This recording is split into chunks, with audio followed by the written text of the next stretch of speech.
What's going on, everybody? How's everybody doing? It's a nice Sunday. I hope you guys are enjoying your Sunday and we'll try to have a good time. This will be quite in depth and informational. We're going to be going over the 2026 Nairobi County zoning policy. I just got over reading most of it, and also Abdi Salam, advocate and lawyer for land conveyancing lawyer, is going to be on here going over this stuff as well. I am very excited to talk about this. I hope Abdi has some good insights for us. I've been asking for this for a long time, and you guys will just have to see what we think about it. We'll go through it together. As always, this is an interactive live presentation. So when you guys have questions, let us know. You guys are just as important as me or anybody else on the show because you help drive the conversation. I always try to see what you guys are thinking and your perspective on these things as we're kind of discovering all of this together. And yeah, so for those of you guys who don't know me, my name is Ryan Fagan. I am a real estate broker, been in the business over 13 years. Oh my goodness, I've been in the real estate industry my whole adult life. I've worked in property preservation, I've been a real estate analyst, commercial appraisal firm, um, licensed mortgage loan officer, real estate agent, broker, owner of a brokerage, and now have started doing real estate in Nairobi, Kenya. And we have Almasi Realty there, which helps people buy and sell property in Kenya. We try to make it easier if you so choose that you're looking to buy or sell property in Kenya. We're trying to add more transparency. We're trying to give more advisory and streamline the process and make it less risky and less hazardous. As if you've been in the market, it can be a little tricky, and we try to make it untricky, and we try to handle those things for people. A lot to talk about here. But I guess first we do have some new things going on, so let's show that. I'm waiting for Abdi to come on also, so let's kill some time. We're going to read through the um, property report in a little bit, but we had a new resale listing come in, so I wanted to show you guys that. It was very nicely priced, so I'll show you some of the properties that people have trusted us with that are on the market and have been verified by us. Here we go. If you guys don't know, this is the Almasi Realty website. Oh, here's Abdi. And our search has improved, so you can use the property search, which has greatly improved. So you can actually see the resales that we have. And here are some of them. We do have this really interesting property in Diani Beach. It's 85 million, but it can be negotiated and subdivided because there's actually two structures on the property. Beautiful property, second row. Um, Really nice. Over 10 bedrooms, so you could operate it almost like a mini hotel. On the on season can make a lot of money. There's a prospectus about it with some projected rents and some other analysis. I stayed there. I know the owners and everything, so I'm very well versed with the project. So if you guys were interested, you can click on the property and find out. And then we have a new listing here.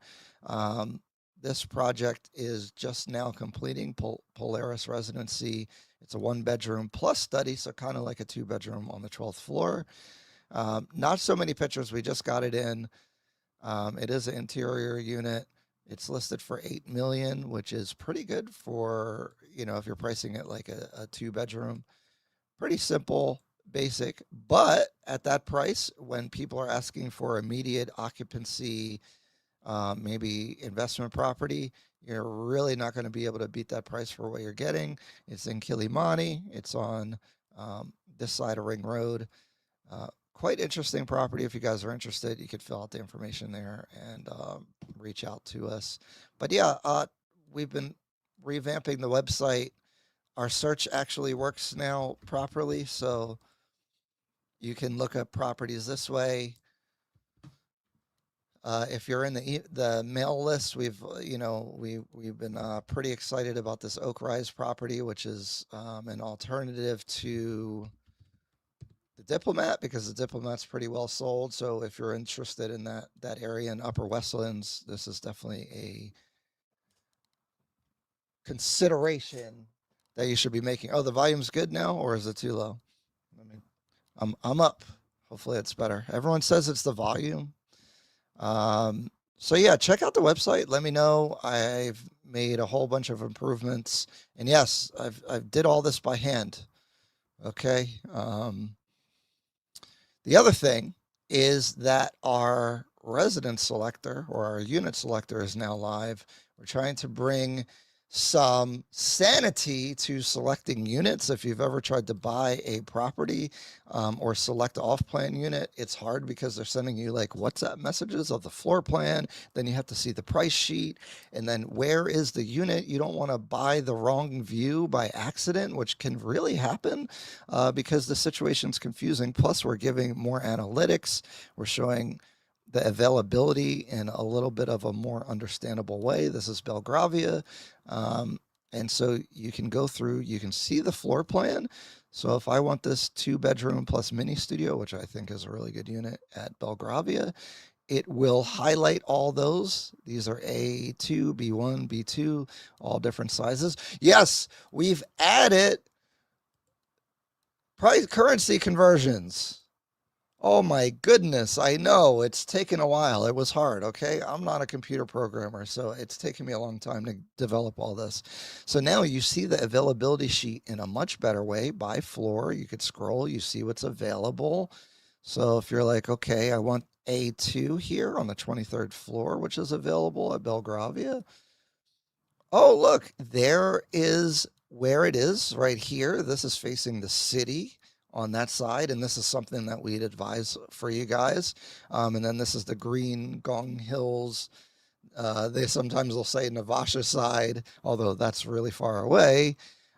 You can see where the units are located. And so say I want this unit here, or I can change it. I can change what floor I want to buy on, and it'll show you what's available. If we go to the 24th floor, look, only B3 is available right now. A lot of work went into this. It was a dream to set up because goodness gracious, selecting units is really tough. But let's say we want A2 here. Let's build the payment scenario. We can get it in shillings. We can get it in dollars. Okay. And this is by default. This is negotiable, but this is based off of their price list. And we actually have extra discounts with this developer. But just so you have an idea, this is your purchase price if you do 20% deposit. If you do 50% deposit, there's your price. If you do 100% deposit, there's your price. And so say you do the 20% deposit, your quarterly payments, I need to make this bigger, would be this number right here. It's 8,657. We can see the whole schedule. Again, this is estimated based off of the dates, so it would depend on your offer letter. But this is kind of, let me see if I make it a little bigger for you guys. Yeah, so this is what your offer letter scenario would look like, how much you're paying, and when we would estimate your payments. Of course, the offer letter is going to dictate that, but this is trying to give you guys a good idea for planning. Everyone's trying to plan their budget, figure out what's going on, and so we're putting all the information in one place. You can literally fill this out and we can get the offer letter and reserve the unit straight from here within usually 1 or 2 business days. And so really happy about this. It's one of the benefits of working with us is that we're trying to streamline this stuff and make decision making easier. That's our whole goal here, really. not encouraging. Again, I'm not here to encourage people to buy or sell. I'm not really trying to push buying in Kenya, but as a service, what we want to do, if you so choose to get involved, we want to make it as easy as possible and have you as informed as possible. A big thing that, I'm trying to do is educate and advise people so you don't have problems and that you have a good experience. And so that's our goal here, and that's why we're developing these type of things. Um, Still, it's live. We're still making updates to it. We don't have every project right now set up, but we do have a good amount of projects, and you can see the different availability. Like if we go here to Luminara, um, they have 111 units left. I had to see when this was updated. Oh, it was updated 14th of July. So, these things can change. We're trying to get it updated quicker. It's a whole complex thing based off of how all this stuff works.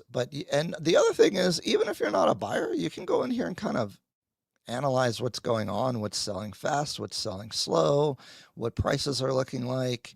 If we like everything sold out on the high floors, let's see, 17th floor, everything sold out. 16th, everything sold out. 12th floor, okay, you start having options. You go down to the lower floors. Look at that. The 2 bedrooms are sold way low. You have to go to the second, third floor. Wow. So Luminara only has, for the 2 bedroom units, the second floor and first floor available. Wow, that's kind of crazy. I was sort of aware of that, but I wasn't fully aware. So very interesting. Um, Again, we're just trying to make things better in the market. That's the whole goal. So I'm really excited about the things we're doing. Please give me feedback. Feel free to reach out. We have a whole bunch of different ways to reach out. And we're really here to help. That's how we've been training the team. And yeah, that's that. So without further ado, let's bring in Abdi. Let me switch this. What's going on, sir? Very well, Ryan. How are you? I'm very good. The audience, can you guys hear us? Let me know. Um, if you guys have questions, please drop them in there. Say hello. Don't be a ninja watcher. Let us know what you're thinking. Give us feedback. I'm very curious about what the audience thinks about some of this policy stuff. I'm good, Abdi. I just realized I didn't answer that. How's your evening going? It's fine. It's fine. Nothing much to do, to be honest. We're healthy and we thank God. For the people that don't know you, introduce yourself. Let us know your Uh, background, Hello, everyone. credentials. Thank you. Hello, everyone, and good afternoon or good evening, wherever you are. My name is Abdi Aden. I am a professional attorney based in Nairobi, Kenya, and I specialize in conveyancing, that is property law, immigration, as well as corporate commercial. So I'll be taking you through the thematic area that Ryan and I want to discuss in detail today. So you're all welcome. All right. So I do have this up here. I don't know how much we're going to go through it, but do you want to introduce, like, why is this a big deal? Like, what's happening? Oh, so to just to mention a bit of this sort of discussion, the Nairobi County development approvals, or rather, Nairobi County policy of 2026 is a fairly new policy framework that would govern property law, especially off plan in the Republic of Kenya. Uh, not necessarily the country as a large, but Nairobi to be specific, because it's a county policy, and it's where the real developments happen on a day-to-day basis. So this development will definitely address a few things such as development approvals, land use, and matters to do with construction. Uh, the policy is quite extensive, as you have seen, Ryan. It's around 260 pages thereof. It talks about a few mandatory things such as what we call the development impact fee. That is one of the main things which definitely ends up now to affect uh, transactions in many respects with respect to the legal compliance part and also the purchasing part of this project, which would be coming up because remember, this is a one-time fee that the developer needs to pay. So it is a new phenomena. Now, this will definitely have a spiral effect on the purchase of these commercial units that people are looking for to purchase. But we also have to be careful because sometimes these developers might just start to act very wacky in the sense that they might take advantage of that and skyrocket prices without any legal justification for the same. So among that, Mm, we also have things to do with enhanced zoning regulations. Zoning right now, we used to speak of zoning some time back, but right now it's under a policy framework. So this is now strictly going to be, administered or rather enforced by the authorities. We're also going to have issues to do with environmental, assessment and so on and so on, and also things to do with how we're going to digitize the approvals because mm, quite often you realize that approvals are done nowadays. It involves a lot of bureaucracy, submitting the NEMA and the NCAs and the plans and the structural designs. Now they have created a digital sort of framework in place, which is going to help in managing all this. So, in a nutshell, that's exactly what the policy framework discusses.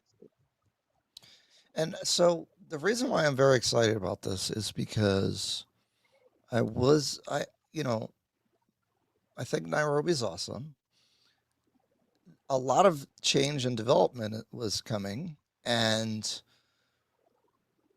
seeing buildings almost touching each other and like the appearance of a lack of planning starts to be concerning because you could be buying property or investing in certain property, and then what if the infrastructure is, starts failing, or someone can just build next to you and kind of damages your property value, and just a lack of planning could really hurt the city if the development is too crazy, I would say. And, being in the market for a longer period of time, I've seen a lot of new things happening. And I was starting to get concerned. And I was saying that they need to address that if all these developers are coming, it makes sense for the developers to participate extra in increasing the infrastructure and funding systems to improve the city in general, was kind of my perspective. So I was really happy to see this. Um, I And think, I think your yeah, concern is addressed by one of the salient features of this particular policy, which is the yeah. development impact fee, I, because I that it's fee, funny. I yeah, think many of the major features of this directly address all of my concerns that I was having. Actually, feel like, I kind of wanted to go through it, but my impression is that they nailed the policy. I feel like they did a really good job about the policy, but we'll go through it. yeah. Now definitely it's a policy, but of course, when it comes to hierarchy of legislations, a policy is binding. However, if it could be maybe an act for an act of which can be enacted by the county assembly to give it more legal backing and some penal provisions. Because I haven't seen any sort of you know uh, what do you call punitive measures in terms of Mm. sanctions in case one defaults in this. So So, it has have sorry. some legislative basis, but it also doesn't have the relevant teeth, I would say, to bite. The enforcement mechanism will definitely not be that strong because it all stems from a policy framework. I was seeing later down in the policy that it made a lot of mandates that they have to pass bylaws to my interpretation was that that would solidify through law what their the policy is saying, right? So is that how it Absolutely. works? Yeah. There's that, Yeah. Yeah. hey, Yeah. this is the You have to. policy. Now we have to do frameworks and where the punishments and more details about how this stuff is supposed to go. Is that how the So system's this is supposed a to work? yeah. So this policy has been. Just give me a second. Just give me a Hmm. second. What's So going this on, policy Freedom? has been formulated to have legal backing. However, one of the challenges that we have definitely is that the policy has to be converted into a legislation so that it can Okay. have some proper legal backings and sanctions to be to. Sorry, I was taking my glasses. So that yeah, so that we can have a proper policy framework, which is right now there, but it has to be converted into a legislative sort of system so that it can also be easier to implement and enforce the relevant provisions, both from a pecuniary perspective, financial perspective, and also from an offensive perspective in the sense that those who violate or contravene the policy, this is what their fates would be, sort of. Okay. So yeah, that was my understanding when I was reading through it. And that was my question, and that's where many Kenyans that I speak to are very skeptical about the enforcement and application, although many of the provisions seem to try to address that. Now, I don't know what'll happen, but I think like there's a segment about making the permits all digitized. Yes, yes. I So, feel, so, yeah. so that section is quite important because, uh, as you remember, most of the approvals were acquired through, sort of manual applications that you have to submit to the relevant county bodies or the state agencies involved, such as NEMA, NCA, the county government, planning department, and so on and so forth. Right now, they have honestly digitized, which has helped because it saves time. One, it also enhances transparency and accountability, uh, so that as a prospective buyer or through your legal attorney, you can actually check up just to see indeed whether this sort of planning and approvals have actually been obtained and they are available in the system. And was that one of the issues, right? Because there was prior zoning policy, and then buildings that are outside of that zoning would still be approved because they're kind of approved on the side or without knowledge of other people. So you'll see, like, it may say 15 floors is the height in this area, but then all of a sudden there's a building that's 24 stories, and somehow they have approvals for it. Is that what was like happening? Yeah, but this is a bit different. So this one talks about three things that you have to understand in respect to zoning. It talks about the control on land control, because that's very, very important. It also talks about the density, because you see some of the projects where they're constructed, the density is high, the ratio is very, very high. And it also talks about the building heights. So it does mention all three, and all three people are honestly required to be complied with insofar as the developers are concerned. And in determining all these three, one of the things that they will look at is the available infrastructure. That is the road. They would need to look at the water supply, the sewage sort of mechanisms in place before the permits are granted. So the zoning initially used to be there, but not as strong as this, because this looks at density. It also looks at what you call the control on land, and finally it also looks at the building height. How far, or rather, how tall can a particular project go? One thing that I don't think I saw in there specifically was setbacks from the edges of the property, which is something that I was concerned about. I do see that there's a total land utilization, like so you can only use 80% of the land, which would indicate that you'd have to leave space. But I didn't see any requirements for saying okay, you need to leave 6 meters on the sides of the lot and maybe, I don't know, 3, 5, 6, some kind of distance from the front or the road or anything like that. I didn't see. I don't know if you came across Oh, that in the charts. the the allowance that you have to give, that you have to give from the main road or the main amenities in the area.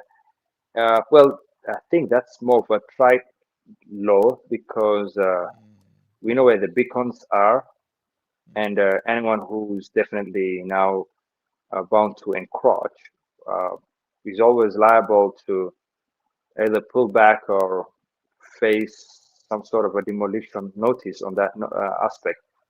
Uh, the problem with that is we don't have people who go around, supervising this. So that's the Mm, thing.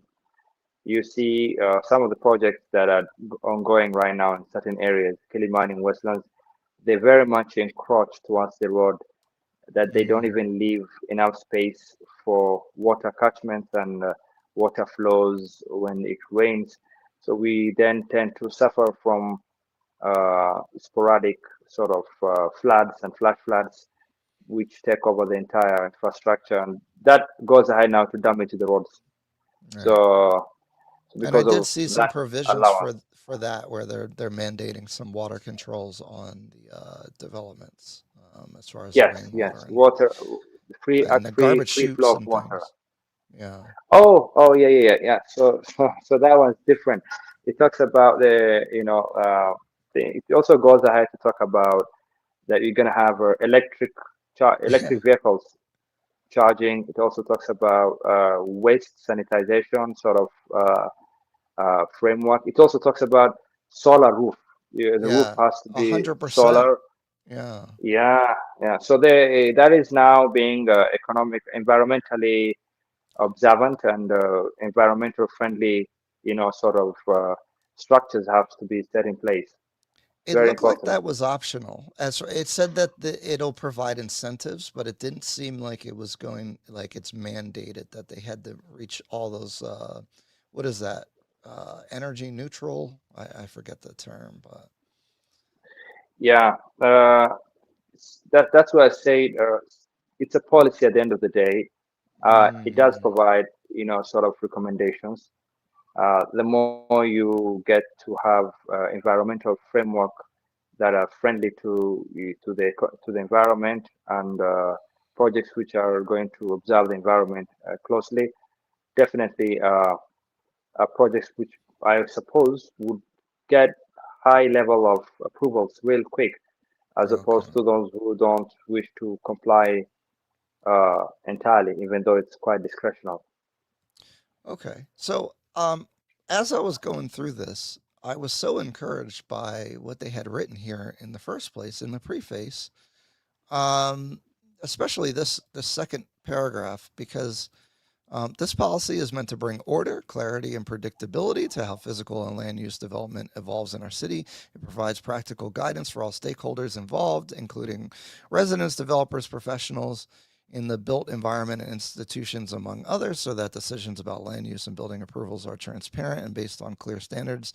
At its core, the Nairobi City County Control Policy 2026 seeks to create a balance between investment and livability, allowing Nairobi to grow while still preserving the factors that make our city vibrant, functional, and uniquely ours. Um, a little bit later in here, they talk about all the problems. So they specifically address everything where they're talking about the infrastructures getting overloaded. There's a lot of development coming. There's a lot of disorganization. The approval process needs to be addressed. Like it, when I was reading through here, I felt like they really understood what the issues are, which reflect what a lot of people have been saying, which I found very encouraging. Um, any thoughts on that? Yeah, what it does, of course, as you clearly said, it brings clarity, it brings some sort of order, and because, as you're aware, the rains which came early this year, really exposed the infrastructure setup that we have especially in these offline projects whereby they did not have any sort of respect or adherence to the environment. There wasn't any sort of any principles which they had observed in relation to things to do with, I would say, the zoning regulations. They did not comply with riparian land systems in place. Right. So yeah, all that was, left for a few to adhere to. The rest were proceeding their choice, and no one was able to enforce that. So this policy right now, we hope and believe, because of the outcries that people have had, and because of the consistent sort of litigation that people, homeowners association, have been filing court cases every day because of a lack of environmental, concerns that the Let's talk developers about have. that. So I talked to a couple developers about this, and from their perspective, um, one of their issues that they have is that they could acquire like the NEMA, this is the environmental approval, and maybe we get in more details about that, and the NCA, which is the county construction approval, I think. It's the Um, National Construction Authority, oh, NCA. Yes, national. Um, and so they could get everything required to start the development, and then a neighborhood association can sue and delay their project for a year or even longer or get it canceled. yeah. The What's up thing with that is, let me process? explain. Yeah. Yeah, so let me explain. So one thing you have to understand is that uh, it's true. It can happen in two ways. One, if that developer, at the point of acquiring this NEMA NCA, because there should be some level of public participation.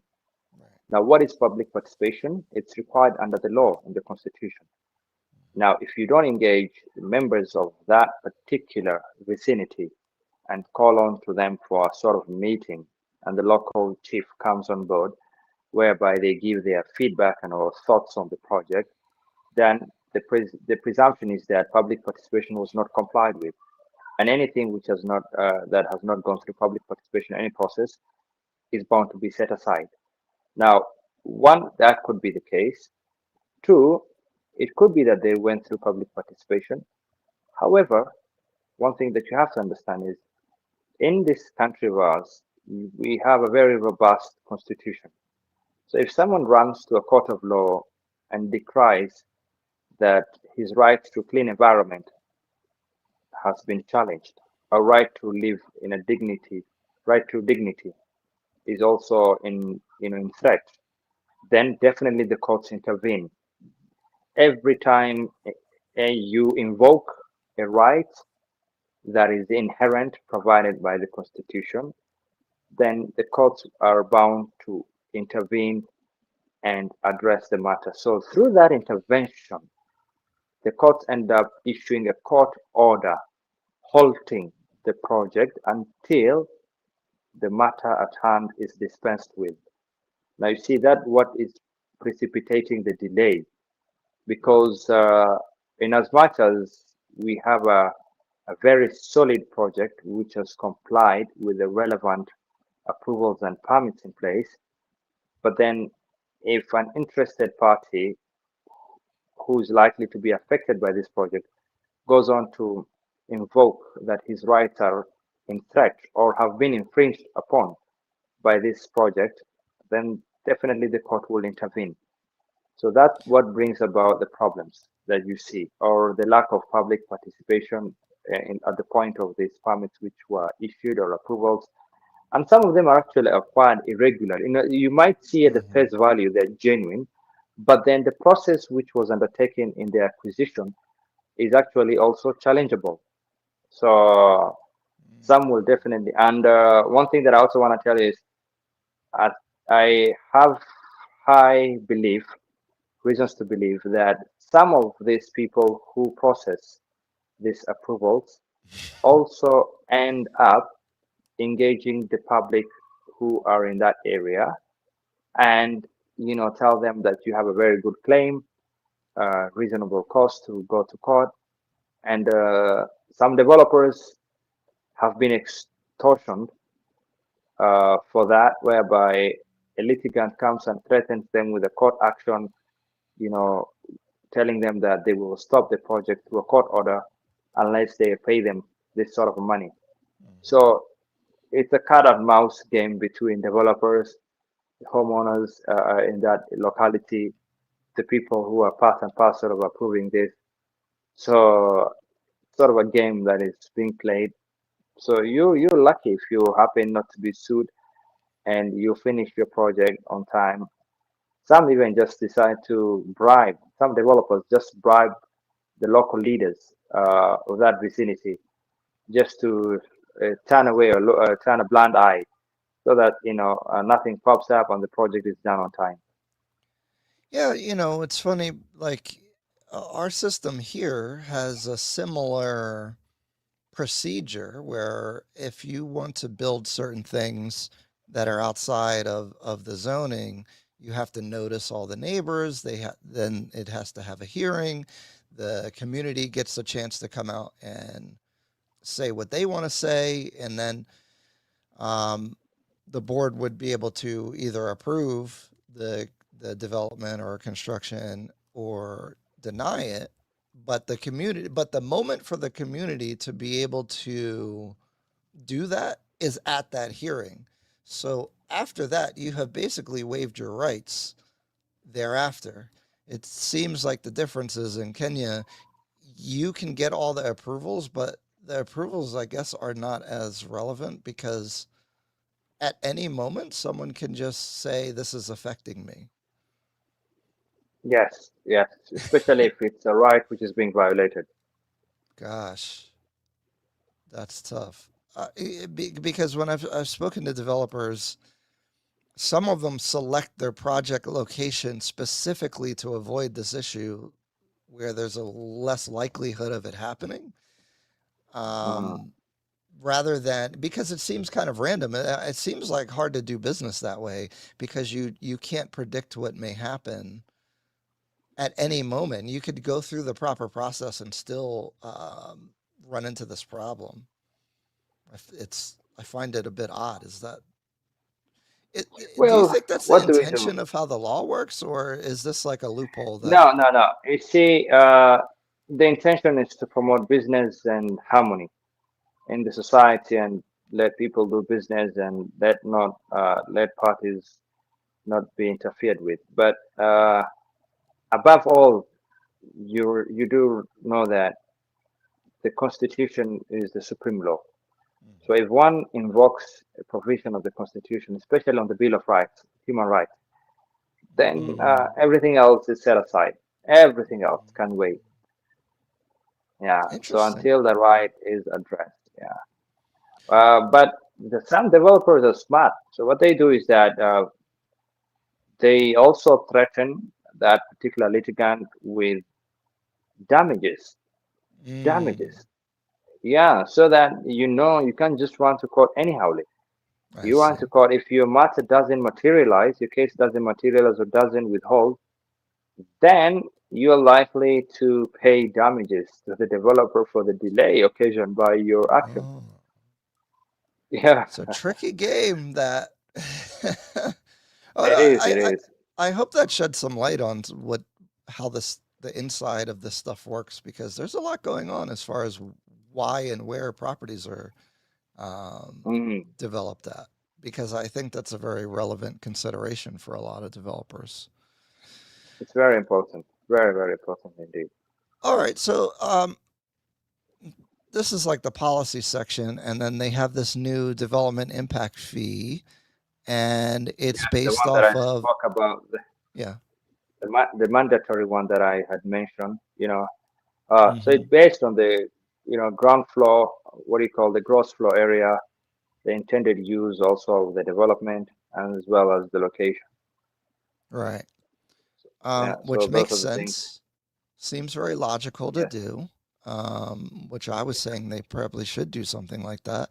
Now it says it's not a tax, but a fee from the government is a tax to Yeah, me. and this it's a one-time payment.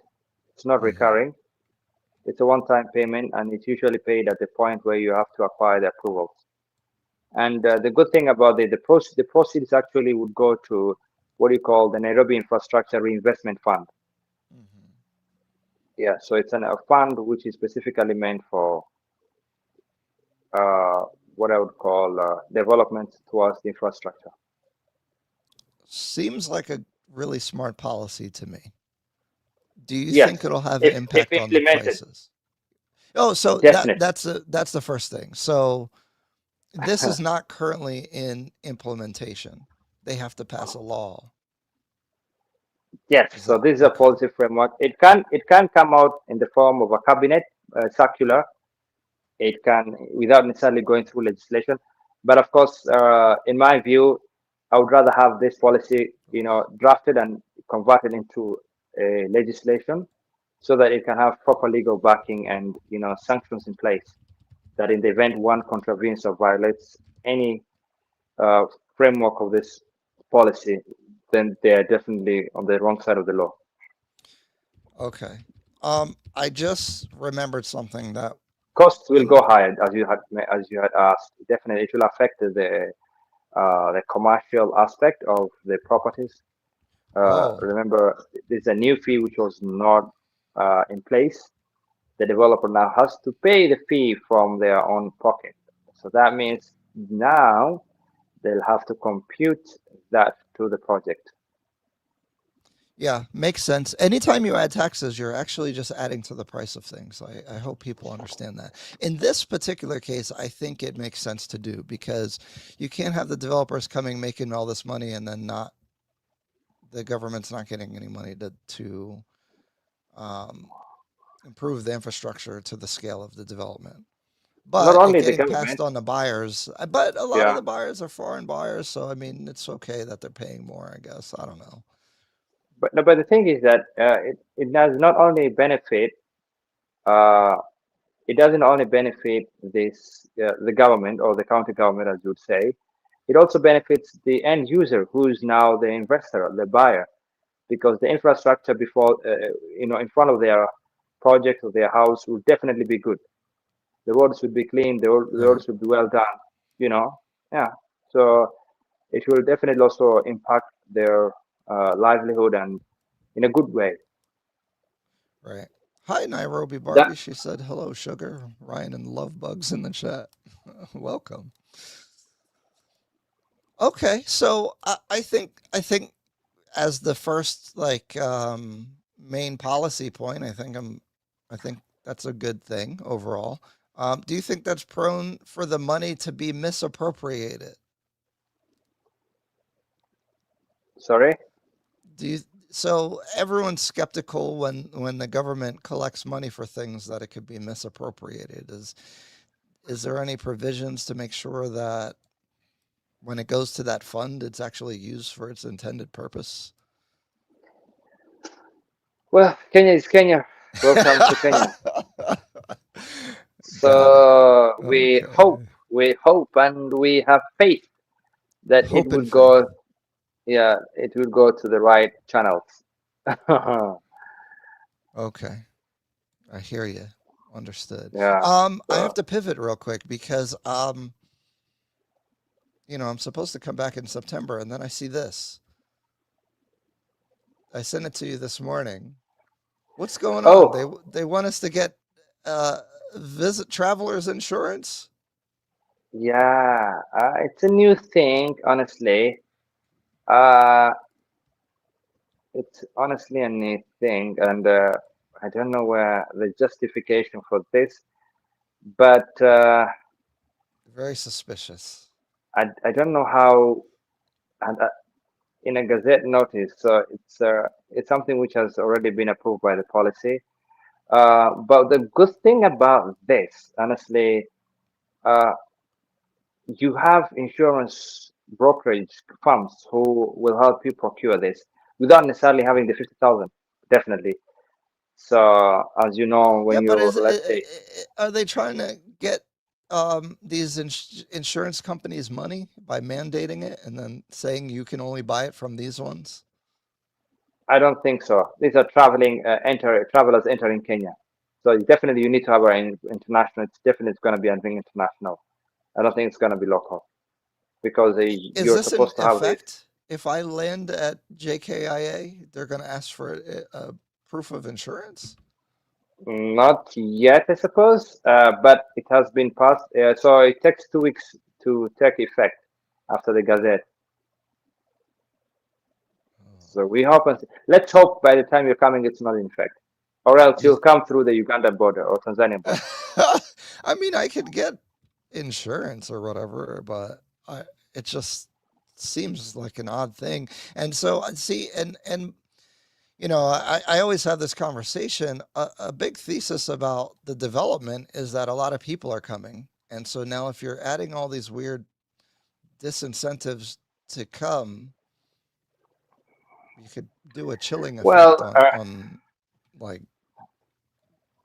the good thing especially about this country, like this is very specific. Like, are people showing up at the hospital and taking up, like, I don't, what are they trying to solve for here? maybe because of the what do you call the Ebola thing? So because Oh, yeah, because right now we have a quarantine a place in Nyanyuki for the Ebola. So could be that oh. if you're coming, you need to have a strong health insurance cover so that in case you get infected by that or any serious breakout, you're able to sort out your bills or anything. And But I think it's I also a get way of worried because what's the generating income at implementation the of this? How do I even comply with it? I don't even know. Well, when you come to the airport, so this guy is saying it has to do with this, like Kenya has a great import. Oh, I need a okay. piece of paper that says I have to show the whole Yes, policy. It has to show all that's interesting. yes, yeah. So definitely you need to have an insurance cover, just like how we have the yellow fever forms, or rather cards, the Oh. placards. Whenever you're traveling, you need the yellow fever. They might inquire. I think I said it was for visitors, not residents, though. So So, this is travelers. This one is for travelers right now. yeah. Okay. Yeah. Okay. We'll wait to see how that happens, but I get the Ebola thing because I don't know why our country insists on putting things in places like the Ebola thing in Kenya. That's kind of crazy, but I guess this is their response to that. Uh, okay. Yeah. Yeah. Oh, okay. So I was reading this, but I didn't fully understand what's going on because you guys have an eminent domain concept as well. Um, but there's a framework for demanding surrender of land within Nairobi City County. And I was seeing that it's tied to like the land use and the population. Did you get a chance to look at this section? What was Yeah. your thoughts Yeah. about it? I So didn't really so so understand. so eminent domain, or what you call compulsory acquisition, is a principle that is very much applicable in the laws of Kenya, especially in the Land Act and the Land Registration Act.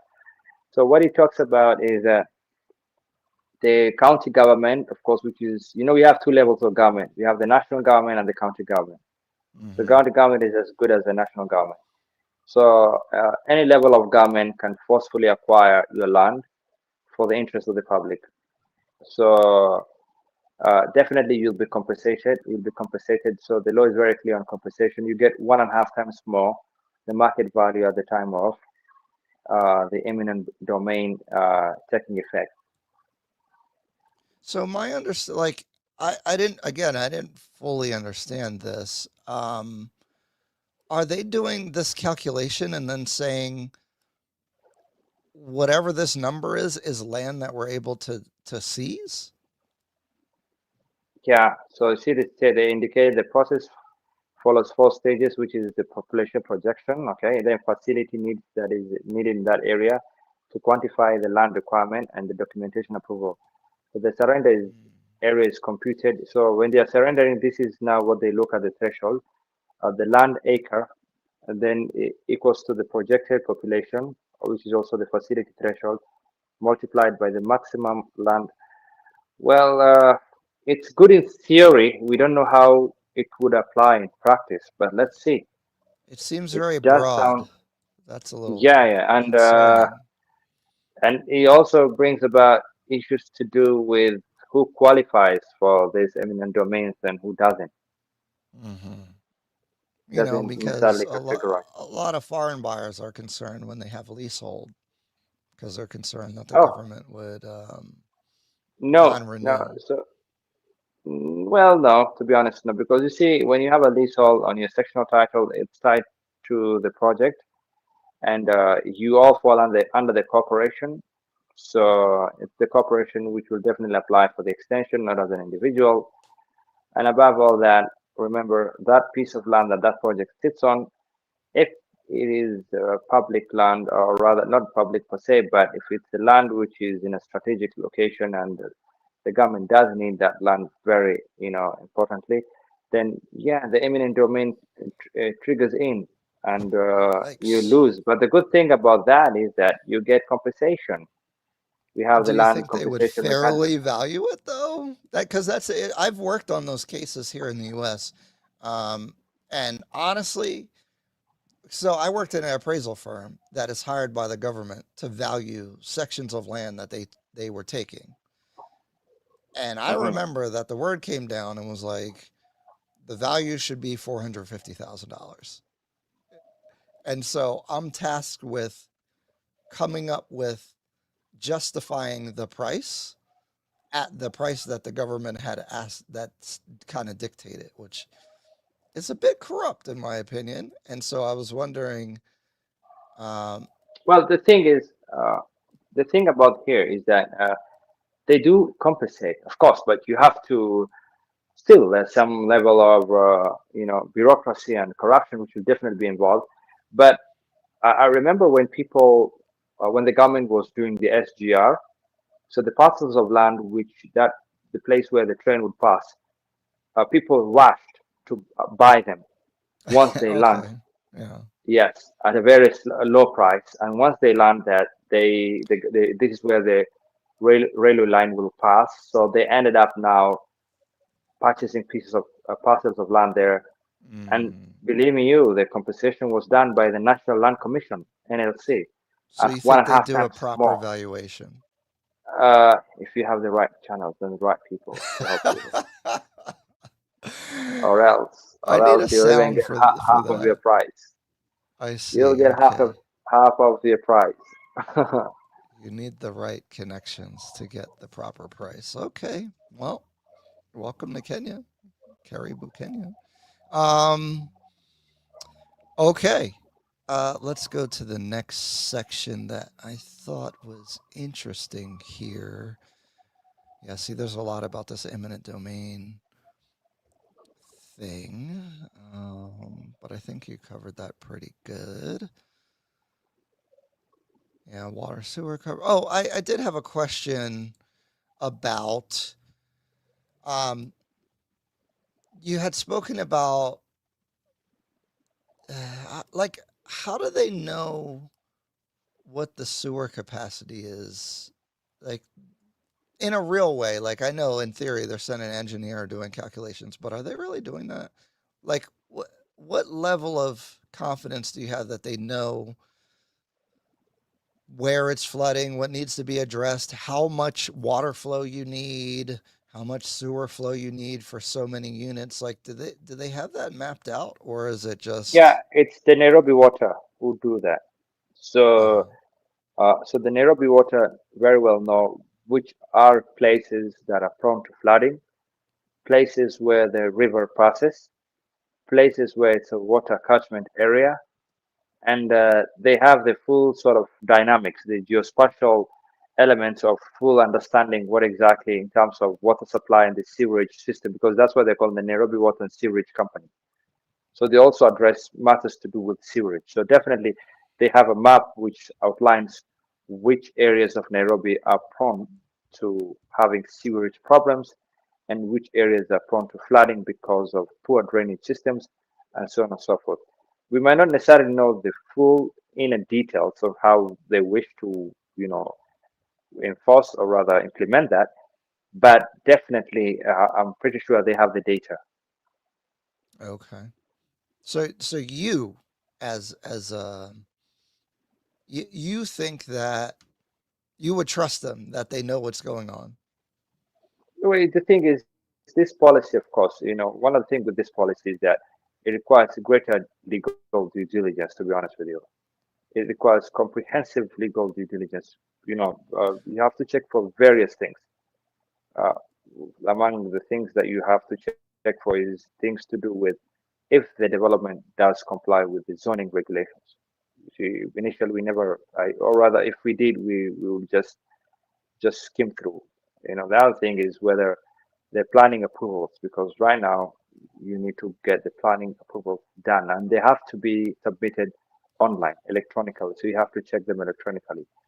The other thing, of course, you have to look is what we spoke about, which is, the development impact fund, which is very critical. So you need to know whether the relevant statutory fees and any charges actually are paid, because if they're not paid, that means you don't get an approval. The developer Well, doesn't that's get my an approval. question, right? So let's talk about the digitization because I think that solves a lot of problems if it's implemented correctly. Because they were talking about having a QR code that goes to wherever this permits are, and anyone can see that. Um, do you think that solves some of the problem where like you can't nefariously get approvals, or you think it could still be? So, I guess so it what, still what, depends on the actual implementation, but yeah, what's your but you see, perspective? the good thing about this digital, the digitalization of the approvals, I would really more or less categorize them into three, which is that it reduces the approval delays, because sometimes we used to encounter a lot of approval delays. Now, approval delay might still happen if, for instance, you decide to, submit your approvals, but you do it incomplete. So it will just read incomplete, or it will give you a certain percentage that will Mm, not move, partially because you have not submitted all the relevant documentation as required. So that's I one of see. the first things that it does solve. It also helps, it gives you an enhancement when it comes to application tracking. So you can also know that you know where this application is and how far it has literally reached. Right now, we don't know how the application and where it is. You just have to make a phone call to follow up who that particular officer is handling, I who see. that particular officer is that is handling your application. And of course, above all, what it does is it enhances and improves accountability and transparency, which is very key, very, very key, because tomorrow when you go to a court of law and someone argues that these approvals were acquired illegally, you can indicate clearly in the system Right. that you had gone through the relevant procedures in place and they got approved. Because when you see a new development, they do have that board that lists who the engineer is, who the architect is, and all that kind of stuff. I've heard criticism that sometimes it's not actually those people or anything.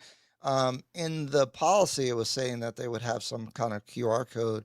Maybe that's listed on the board. You could see like that information. It has to be registered. Now I'm kind of going beyond where the But we do policy have the says, QR but codes right now, even now. If oh, we, okay. if we look at the change of use form, the CLUPA, COU3, it So has a QR okay. code. NEMR has a QR code. The Hmm. NCA has a QR code that you scan Yeah. just to check the application license number. So the approval, the building approval plans also have the QR code. Amalgamation and consolidation approval also has the QR code. So any documentation right now that we currently use, most of them actually have QR codes that you can just counter check. Apart from doing the physical inspection of going to those offices, but they also do have their own QR codes that you can counter check. Okay. That's helpful. That's interesting. Freedom's asking, is there a chance that some buildings will be knocked down? No, not that I know of, unless now those buildings are in water catchment areas, riparian lands, or if, buildings which have contravened the law insofar as those approvals were done. Uh, but buildings which are currently in existence, if they're on the right side of the law, no. What this policy only comes to do is to enforce and also enhance better infrastructure, better building plans, better you know project project growth in the country, and also of course it does provide sanity in the housing sector, but it doesn't necessarily address entirely on who is on the right side of the law insofar as demolitions are concerned. But the general principles of the law still apply when it comes to buildings which have not acquired the relevant permits or which are sitting on riparian water catchment areas, and buildings which have not gotten the green light, or maybe don't have what we call the occupational certificate. It's very Right. critical. If we've seen certain buildings which they've done well, they've been, but they don't have the occupation license, whereby buyers or prospective tenants cannot move in. So I have seen them knock stuff down because of the riparian issues. I think even Kettle House, a was it lot, in Kilimani or Kilileshwa? They knocked a down lot. part of it because they had overbuilt on top of it. Yeah, see, that's now what's causing the flooding, and that's what's causing the drainage Mm. system problems. The density, that's when they're trying to look at the land use, the density. When it comes to zoning, that's their main focus now.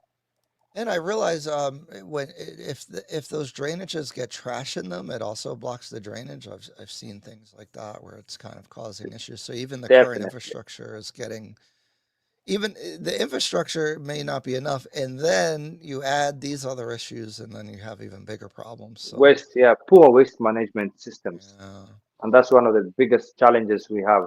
But you see, the other thing that you have to also appreciate and maybe understand is that under the sustainability requirements of this policy, one of the things they look at is the waste segregation facilities.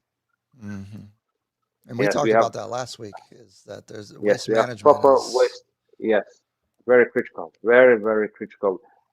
Together with the solar aspect, whereby roofs have to have solar, you have electric charging ports for vehicles, so that because not all, no, we're looking at a green society, so we're trying to embrace the green environment. yeah because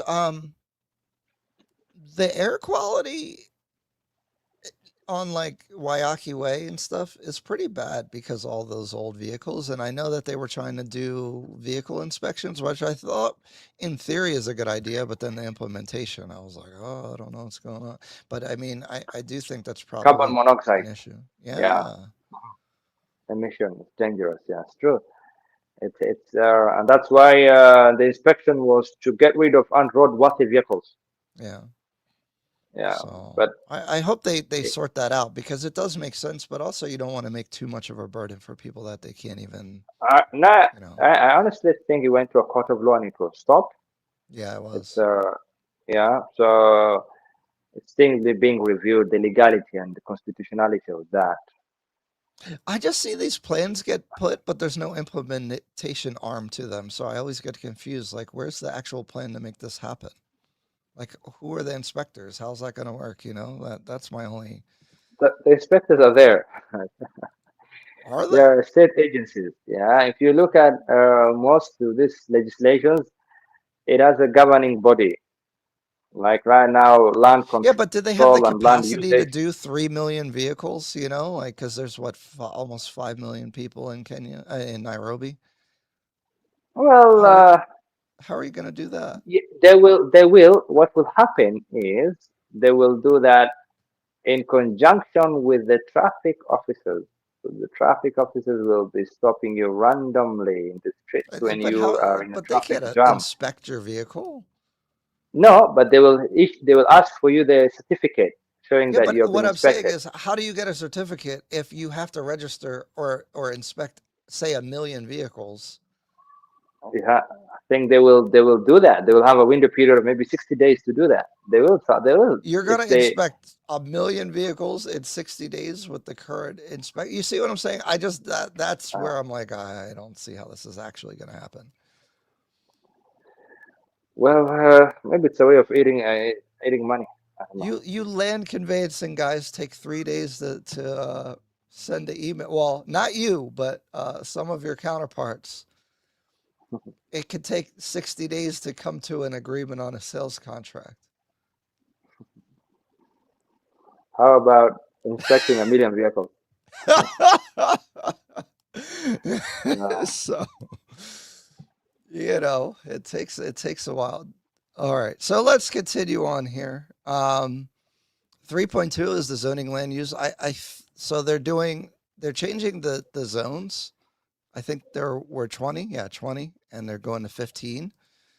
Hmm. The zoning framework shall be periodically reviewed because I think this was only last done in 2006, so 20 years ago. So it's good that they're doing an Yes, update. they have to, because What's up with this bus rapid transportation? Like what? which one? That is the transit. Oh, the TOD. Oh, yeah. So, And commuter rail, that would be great. well, what they're trying to do is we have those buses, as you indicated, the bus rapid transit. They're already there, some of them, but we don't have specific pathways meant for them. Oh, Yeah, so it should be a provision for that. that doesn't seem easy to do because the road, how are you going to expand the roads, By pushing back encroaches. You're going to have to take all that land. That seems expensive if you have to pay them. We did that with Nimur Road. You know that? Really? Yes, some of the embassies were told, they're Mm. some of them I think went a bit back towards the Karura forest, the ones who are encroaching. I think one of them being the Ukrainian embassy, Oh, honestly. wow. Yeah, so they did some real work in. Then some of the buildings here next to the KFC also pushed back, and yeah, to create more room because it's supposed to be a dual carriage. Interesting. I wonder what they're going to do on Riverside with all the developments in that small road. That Yikes. We'll one's see. gonna be like that forever because of the. That's my concern over there. Okay, the air rights. I thought this was interesting. So, my interpretation was that if you buy where you have 30 stories up allowed, that you have air rights up to 30 stories whether you build there or not, and you can trade them. That's kind of cool. Well, we don't know. This sounds to be too good to be true. I guess if someone wanted to go over your building, I don't know. I Or found it interesting. maybe they're giving space to helicopters, choppers, people who want to use choppers to land on the rooftop. I don't know. Okay, interesting. And then here's the sustainable component. They want to enforce Kenya Building Code 2022, so I'd have to see that. Adoption Yeah, of green building this is very standards. important. Yeah, I Yeah, told you about the water harvesting and the climate, the renewable energy system sort of in place. So construction this is waste management. Yeah. the Incentivize sustain. developers who adopt Yeah, renewable energy, water yeah, harvesting, climate resilient design. But this is not well defined here. That's what I'm noticing, though. It sounds good, though. sounds a plan. Let's see how it goes. It's a good policy at the face value of it. But the main challenge that we might encounter is the aspect of implementing all these tenants. So, realistically, how effective do you think they'll be at implementing any of these things that we're talking about? There are some which carry more weight than others. Mhm. Some are recommendations, sort of, and some have mandatory, like the development impact fee. That one is a mandatory payment. You know they're going to get that, yeah. Mhm. Yeah, definitely. So, and the ones to do with the eminent domain, that would also they would also come after that. Things to do with also the zoning aspect. and how they also wish to digitize the approvals, getting a proper portal in place to actualize those approvals into digitalizing them and So you having an think IT. those Yeah. main points they're gonna be able to do?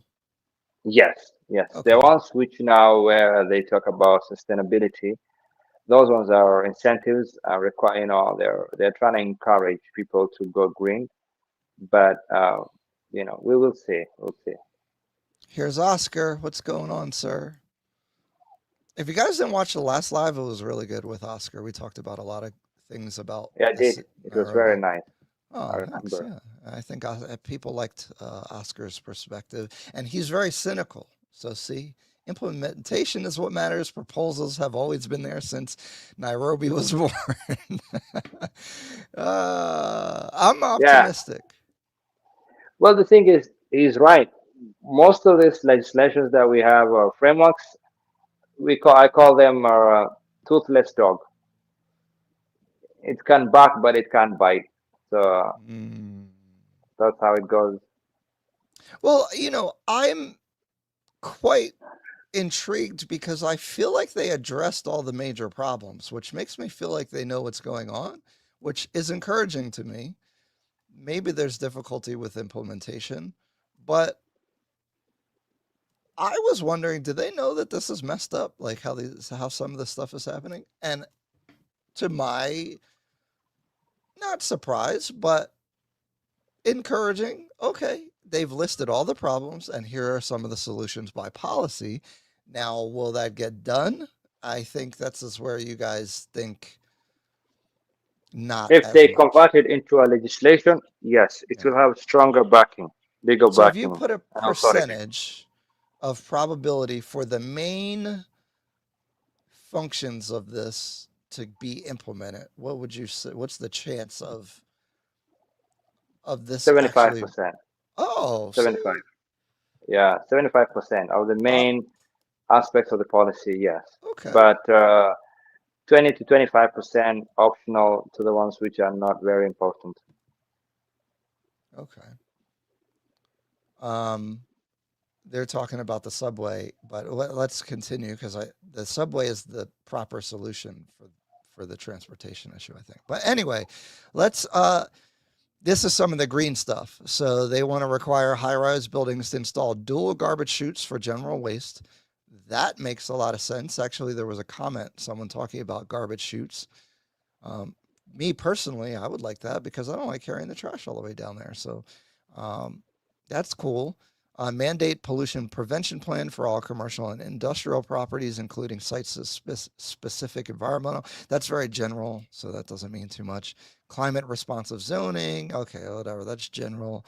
Require major developments to be net zero ready with solar ready roofs, EV charging, rainwater Yeah, harvesting, gray water recycling. I think this is good. yeah, the vehicle and also the matter to do with the water segregation facilities. They're very important. The EV thing is kind of Electric. weird to me because power is already an issue, and EV charging takes a lot of power. Yeah, but most of So these projects have backup generators as well. true, but now you're going to need double because the draw um, from that is quite a lot. But I think it's a good idea. If you can get more electric vehicles, I know the Chinese ones and Neta, is that Indian, are a lot Netter, cheaper. Netter is Yeah, are very common cheaper here. than yeah in the U.S. But I had What? people say you don't drive them during rains. Well, they're waterproof, but those small ones probably have trouble. But actually, they don't get damaged from, or at least like a Tesla doesn't. You could drive a Tesla through the water better than a gas car. Oh, okay. But the net is real tiny, so it probably flood before. Like that would suck. Yeah. I had if it's Um. Chinese and it's electric, you don't drive it when it's raining. Really? Oh. That's what I had. That's Get what it. I had. Oh. You don't know. You I might don't be know. drowning in your own car. Enforcement. Okay, so I like these coverage standards, and this is what I was asking for. Like, they need to maintain some level of greenery on these lots, so I think this is a nice thing. 10% is Yeah. maybe kind of low for me, but okay. Um, and this actually helps with the air quality because the trees actually clean the air. So if you pave everything, you're going to have an even worse air quality. So mandating this, I think, is really good. Do you Mm. think this is in the 20% approval range? This one's yes. Uh, The green aspect, yeah. But one thing you need to also do know that and maybe consider is that do you know when it comes to the development impact fund, uh, yes. one thing that you need to understand is for commercial properties it's higher, residential higher as Right. well. But the properties which definitely would pay the lowest, what do you call the affordable housing scheme? Right. Yes, I think that's because good policy. it's state sponsored. Right. Yeah. Yeah, I think that's totally fair for, the big developers, big commercial projects, the big budgets. They can afford to pay into that more, and they should, especially, like foreign developments. I think it's good for that money to make it in the city and benefit everybody. So I think that's good. Yeah, you don't want to tax the affordable housing. That's crazy. You want it to Yeah, be true. affordable, right? It makes sense. It With Yeah, all it the should be a vertical policy. construction happening, I hope the horizontal development will follow suit. Otherwise, the flooding. Yeah, you won't see horizontal development in the city unless the transportation gets better. I think if you could commute into the city faster, then people would live outside the city, and the demand for the high rises would go down. Is I think what I'm landing on. That's true. That's entirely true. You Because have to live in Nairobi. Yeah.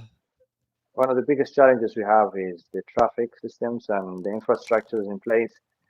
So that makes you stay in the city. But if the transportation sector is so good and the roads are well done and we don't have challenges with flooding and so on and so forth, then of course, you will definitely be living in the outskirts where you live in your own machinate bungalow. Yeah, like if you lived in Riru and you had to work in Nairobi, I mean, you're going to spend 2, 3 hours getting to work and back every day. It's not feasible. So you have to live in the city, and therefore the land cost is so high. It's going to be a small place that you're going to be in. There's no way around that the economics of that. I And the think roads are few. yeah, Well done roads are few and the vehicles are many. yeah, That's also well, the other thing that we have a problem. exactly. And now, if there's a train that could take you from Riru to CBD, or some kind of subway or something, I think then it would be more viable to live outside. But I mean, no one wants to be in traffic for 2 hours. I mean, it's just too much time. So I mean, if people are don't like the high rises, I think that the solution is the transportation. That's true. Um, okay, let's look at the zones here. It's all the way down here. Guys, we're skipping a lot of stuff. If you wanted to read it, you can. I'm sure most of you will not be doing that. That's why you'd rather watch this and see what we thought was interesting. Um, so this is just talking about the zones and why. Um, I did think it was interesting. They're talking about these BRT lines, and Yeah, it's the um, bus, the mode of transport that we are talking about.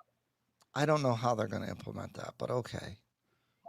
Tanzania did well. I think in Dar es Salaam they've done it well. Really?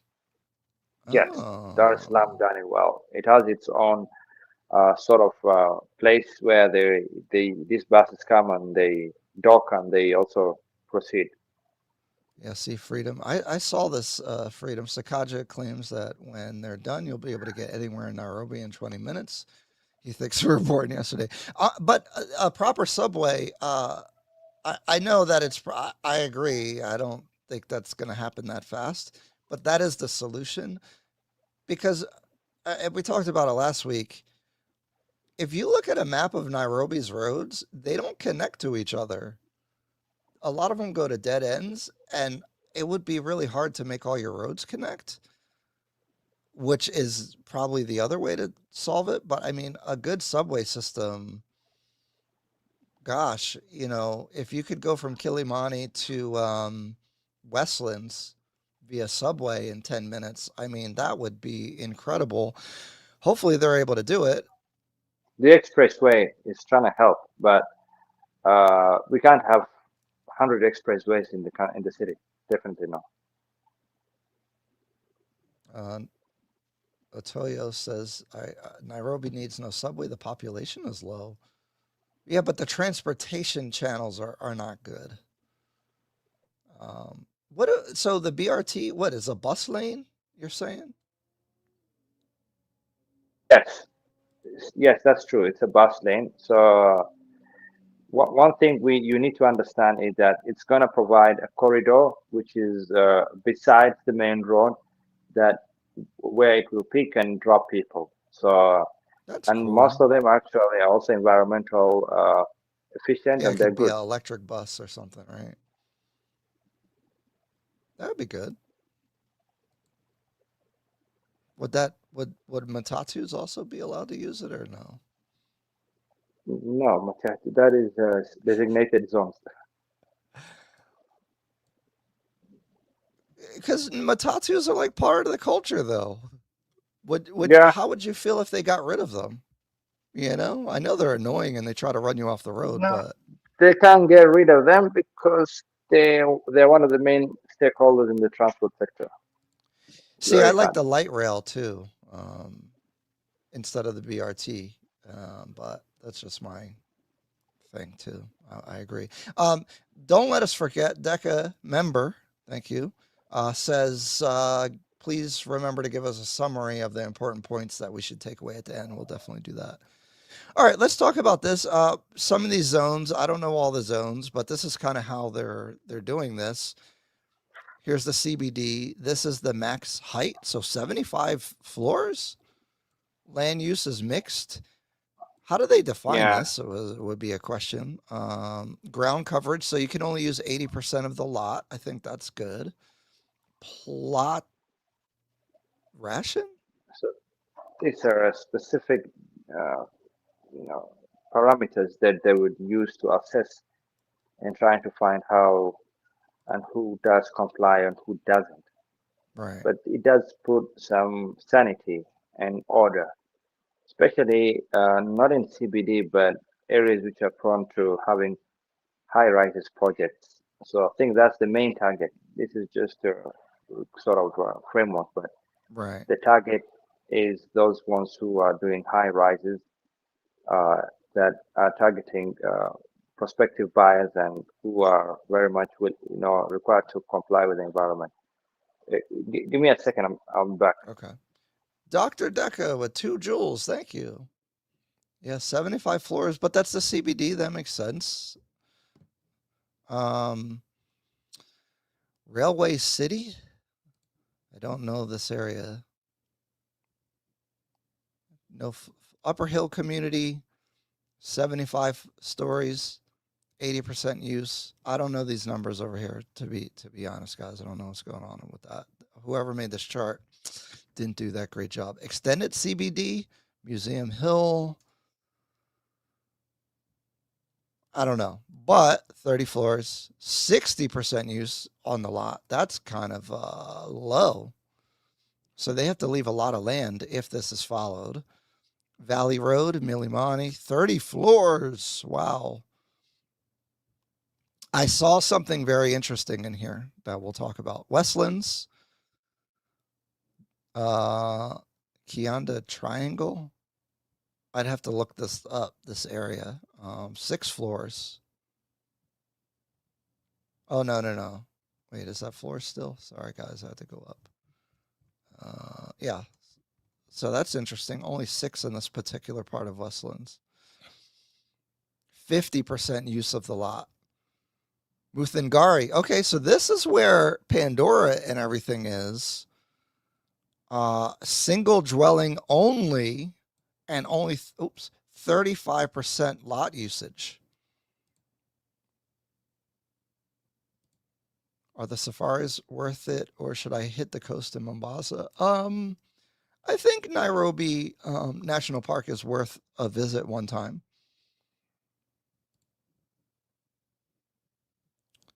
Loresho, single dwelling, of course. Kibagera, I don't know this area too much. Mixed density, I don't know what that means, but 50% use. Parklands, 25, 50%. I find that very unlikely that that's true or will be enforced, to be honest. Raptor Road, interesting because Raptor Road's getting popular. I actually like that area, but not for investment because it's Westlands, but it's not the busy part of Westlands. So I like it for more long-term purchases or personal stays or long-term rentals. 20 floors, and then 50% usage again. Gosh, that leaves a lot of space. Kitasuru, of course, single dwelling, 35%. Lower Spring Valley, 16 floors. That's interesting. You'd think maybe that would be single dwelling there. Along Waiyaki Way, of course, 30, 80% usage. Eastleigh, 8 stories residential in this part. I don't know Eastleigh that well. I know Abdi. I'm sure Abdi does more than I. A different part of Eastleigh, 20 floors, 60%. Pangani, I don't know this area by name like that, 20 stories. Woodley, Kilimani, Dennis Pritt Lower. Check this out. So this is where Amethyst is. 4 stories, medium and low density, 50% use. So this is part of Kilimani near State House. Malima Juma, which is literally on the road that Amethyst is. Lenana Road. Very interesting. 4. That's so, guys, when you think about Kilimani has different areas. Also, Hurlingham, which people may call Kilimani still. And then here's Dennis Pritt Upper, the more, more dense side of Kilimani. 15 floors, still not that high, 50% usage. Commercial core, 30. And we'd have to look at the plots or whatever, but I see, okay. This is not the State House part. This is the upper Dennis Pritt side. Gong Road area. Okay.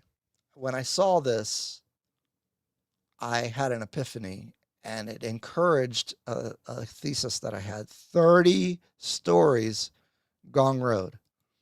50% usage, which is kind of low. Okay, let's talk about this. Talantia Stadium's on Gong Road.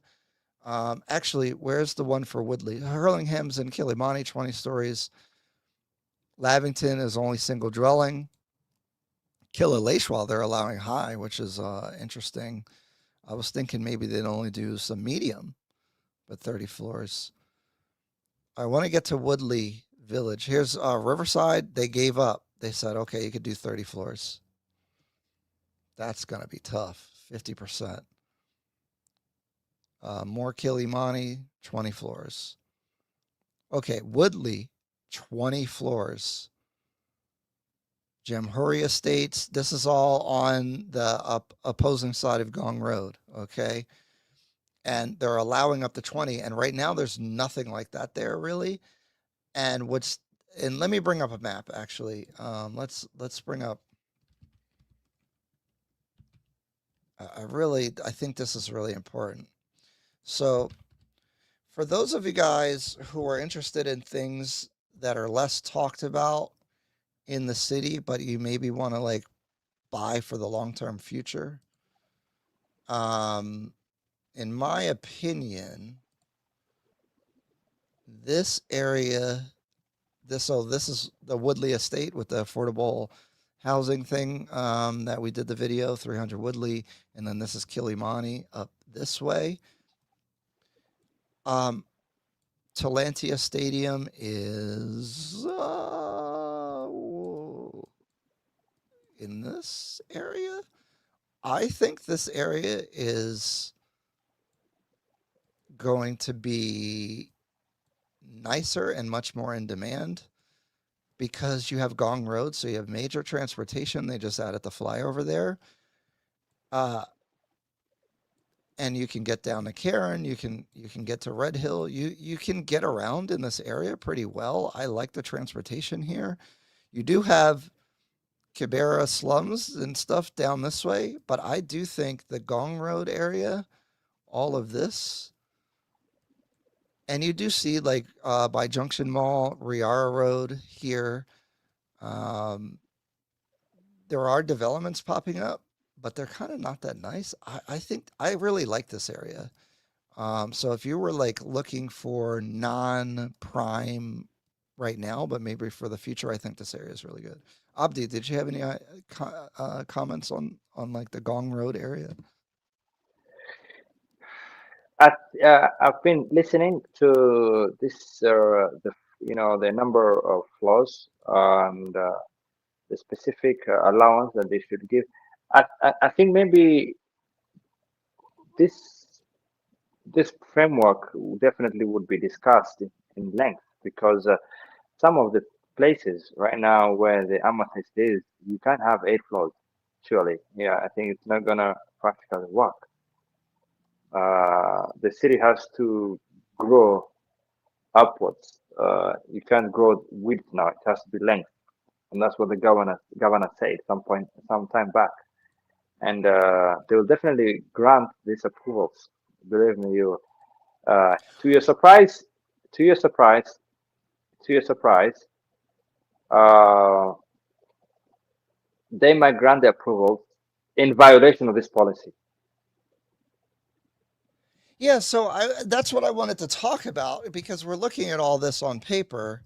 You think that people will still be able to build despite this zoning and all this? You think they'll still be able to override that?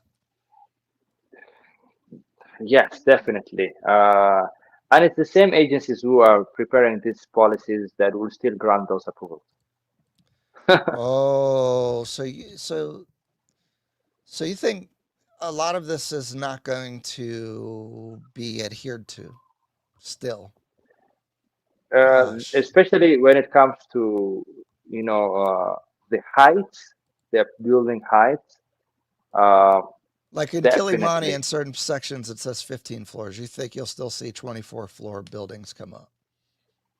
No, no, no, no. You see, Oh. now what happens, of course, is that sometimes what they usually do, they before they approve those permits, because you make the application for the permit, so before they get approved, definitely now they're definitely looking to the zoning framework that they already have in place. However, I'm just saying that you can still apply for additional floors and you can still be granted Mm. if you can that is if you can prove that you have the relevant infrastructure and the roads and you have Mm. proper environmental mechanisms in place and so on and so all this bundled together, if you're able to comply, definitely you might get some edge in terms of getting additional floor plans. Mm. B- it's that's unfortunate because I know there's people do want to preserve some of the green space in the city and stuff, and then if you're able to just you know have the right connections to still be able to build. That's unfortunate. Especially say I buy in Lavington where it's only single family dwelling zoned because I'm buying there because of the zoning where, I'm expecting not for a high rise to get built next to me and then somehow that someone gets an approval. That sucks. Yeah, but you see, this is the thing, and this is the thing. Places like Lavington, there are certain designated areas specifically which are meant for high rises. There are certain areas you can't, you can't have high rises. Okay. And it's like you remember there's an Asian guy who was building in Gigiri, directly opposite the American embassy and the Hmm. Moroccan embassy. Now, I mean, there's a zoning area, that area, Muthaiga, Gigiri, Karen. So he was told, no, bring it down. And he tried to bribe the governor at the time. And he was videotaped, coming with loads of money to his office. And he was, taken away and in cuffs, handcuffs. Mm. And Yeah, we've seen those stories. The guy had 50 million or 30 million of cash in his house and they seized it, and I'm sure it was more than that. Nowadays, when you want to increase your floor plans, you know what you do? You don't pay money. That's how the system now works. You don't pay money. What you do is you go to Give the them governor's units. office, not even a unit. I had the governor ask for an entire floor. That's what I had. Wow. One of the floors is his, Well, or you that's can why sell it when there's, and yeah, give him the money. yeah, because there was a project that came out, and as soon as it came out, half of the project was occup sold already before the announcement, and they said it was a joint venture, and I'm like, hmm. Yeah, Interesting. Okay, well, I think I covered everything I wanted to cover. So, do you want to give us a summary of everything? yeah. Now, just give the key takeaways since much of the work we've already discussed in detail. Uh, uh, God, God Faker, 2009, No, go ahead. I'm making a just I strong put I point. put these on display for people, and then we'll get Okay. to the question. So one thing that you have to understand, so this uh, policy is good in the sense that it promotes urban growth and infrastructure planning. So that's the first key takeaway that you have to look at. Okay. It also, the challenge with this that it brings about additional obligations, uh, which now will definitely impact the time, which is the timing aspect, the feasibility of the real estate, as well as the cost implications.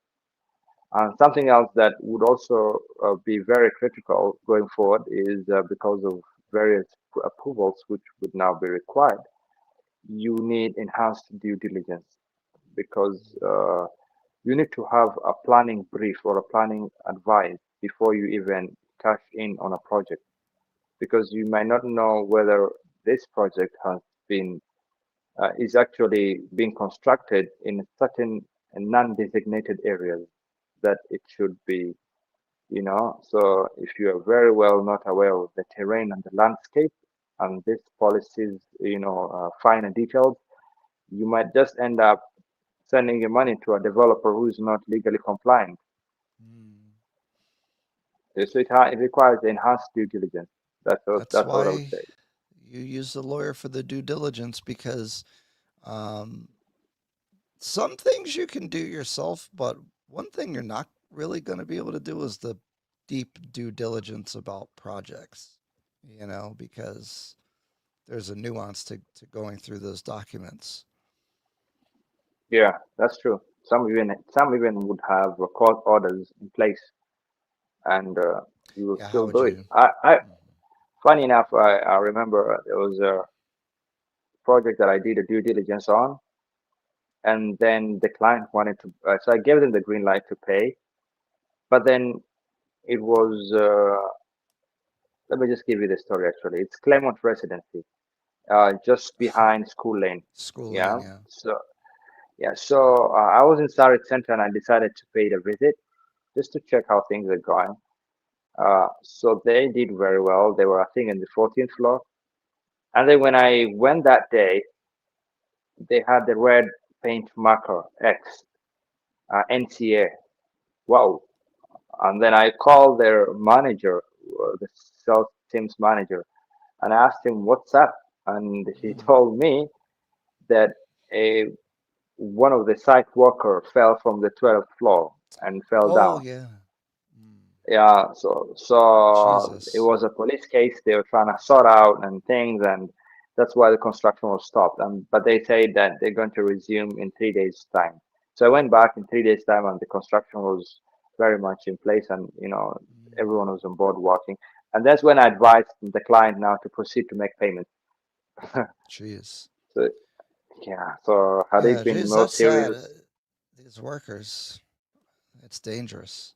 Because actually in that area, that Hosketsalt one, Luminary or whatever, a couple people, and they were there at night, and they that's wrong. It the should not construction should not be anytime beyond 6 p.m. Under the law. It's wrong.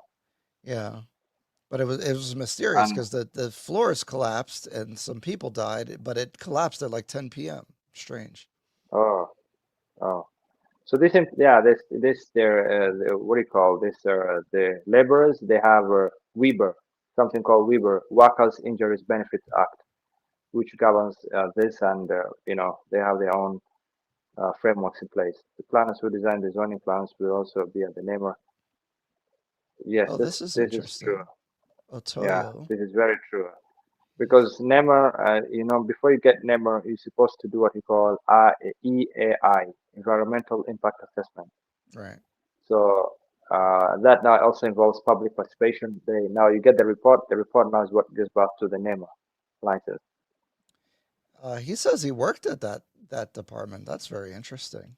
Very We cool. should look for him, Yeah, when yeah, we're I'm stuck. about to. Yeah. I love that, like, because I'm trying to learn how things actually work, right? Because, in practice, how things are written, like this policy, I'm not naive to understand that the practice of how things work is different than what I policies agree. say.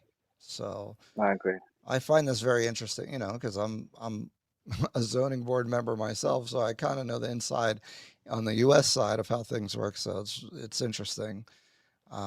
And I'm invested in the future of the city. So, um, but anyway, I want to get to for me to summarize.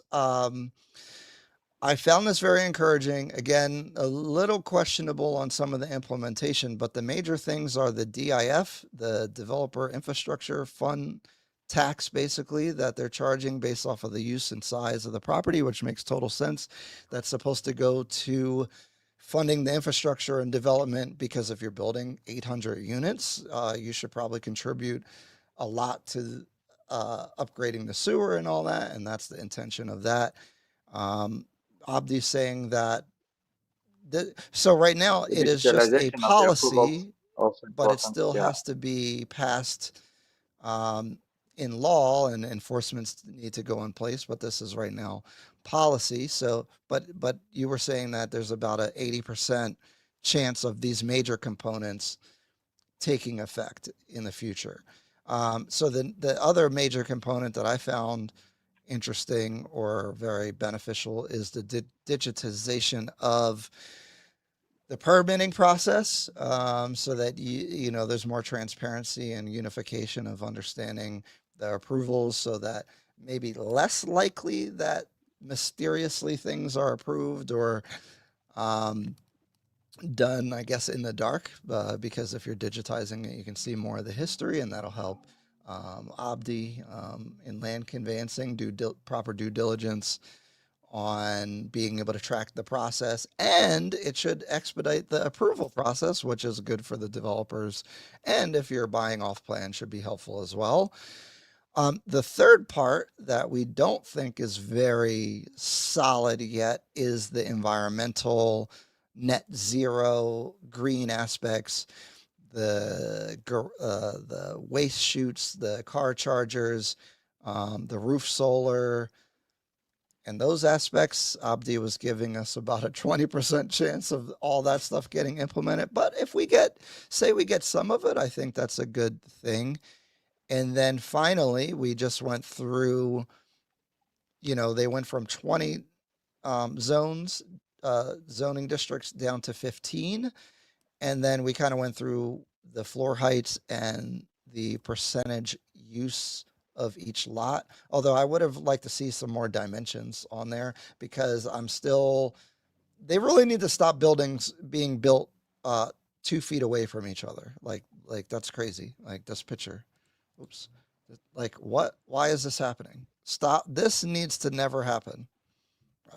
Like why? Um, but that pretty much because of summarizes the policy. There's some things in there about eminent domain.